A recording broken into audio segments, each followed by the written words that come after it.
Petrol pump पर अचानक बढ़ते हुए मीटर को देखकर झटका लगना बेहद स्वाभाविक है। इस एक्सप्लेनर में हम इसी झटके के पीछे की असली कहानी और ग्लोबल मैकेनिज्म को डिकोड करने वाले हैं। हाल ही में जो ईंधन की कीमतों में उछाल आया है वो शायद एक शुरुआत भर है। तो चलिए बिना वक्त गंवा के इस पूरे परिदृश्य को विस्तार से समझते हैं।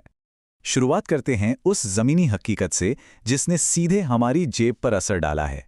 पेट्रोल और डीजल की कीमतों में अचानक से हुई 3 रुपये प्रति लीटर की वृद्धि। रातों रात 3 रुपये का उछाल कोई छोटी बात नहीं है और मन में सवाल उठना लाजमी है कि आखिर ऐसा क्यों हुआ। लेकिन मजे की बात यह है कि ये 3 रुपये का आंकड़ा उस बहुत बड़ी तस्वीर का एक बेहद छोटा सा हिस्सा है।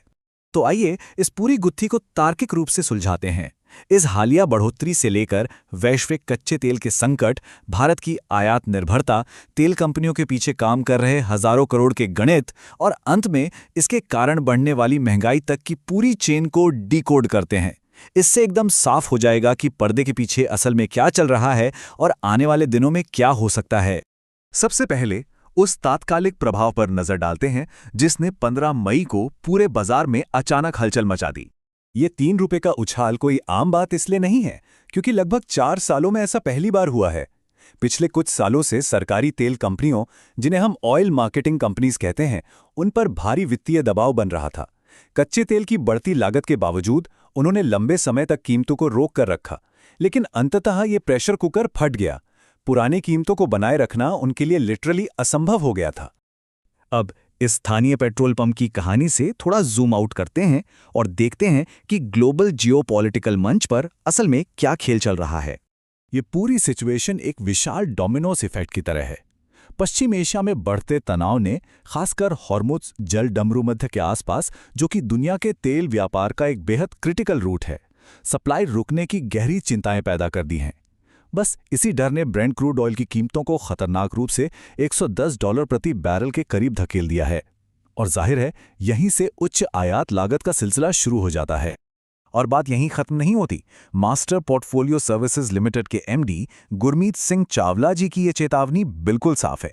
एक्सपर्ट्स मानते हैं कि अगर कच्चे तेल की कीमतें लंबे समय तक 90 से $100 प्रति बैरल के इस हाई लेवल पर बनी रहती हैं, तो अगले 3 से 4 महीनों तक लगातार फ्यूल प्राइसेस में और अधिक बढ़ोतरी की पूरी संभावना है। ये एक बहुत ही सीरियस अलर्ट है। तो सवाल ये है कि हमारा घरेलू बाजार 7 समंदर पार होने वाली घटनाओं से इतनी बुरी तरह क्यों हिल जाता है? इसके पीछे की हमारी सबसे बड़ी कमजोरी क्या है? और ये डेटा उस कमजोरी को बिल्कुल परफेक्ट तरीके से हाईलाइट करता है। भारत अपनी कच्चे तेल की जरूरतों का एक विशाल 85% हिस्सा आयात करता है। जी हां, 85%। केवल 15% ही हमारे घरेलू उत्पादन से आता है। इस भारी आयात निर्भरता का सीधा सा मतलब यह है कि ग्लोबल मार्केट में होने वाली छोटी सी भी हलचल हमारे घरेलू ईंधन की कीमतों में एक बड़ा भूचाल ला सकती है। चलिए अब वापस अपने देश लौटते हैं और इन सरकारी तेल कंपनियों की बैलेंस शीट और उनके अरबों रुपयों वाले गणित पर एक नजर डालते हैं। चॉइस के एनर्जी एनालिस्ट धवल पोपट द्वारा प्रस्तुत ये कैलकुलेशन वाकई आंखें खोलने वाला है। सोचिए, पेट्रोल डीजल पर प्रति लीटर मात्र 1 रुपये की वृद्धि से इन कंपनियों के सालाना एबिटा में 15 से 16 हजार करोड़ रुपए तक का सुधार होता है। इसका सीधा सा अर्थ यह है कि हाल ही में हुई 3 रुपये की बढ़ोतरी से इन भारी नुकसान झेल रही कंपनियों को 45 से 48 हजार करोड़ रुपए की एक बहुत बड़ी राहत मिली है।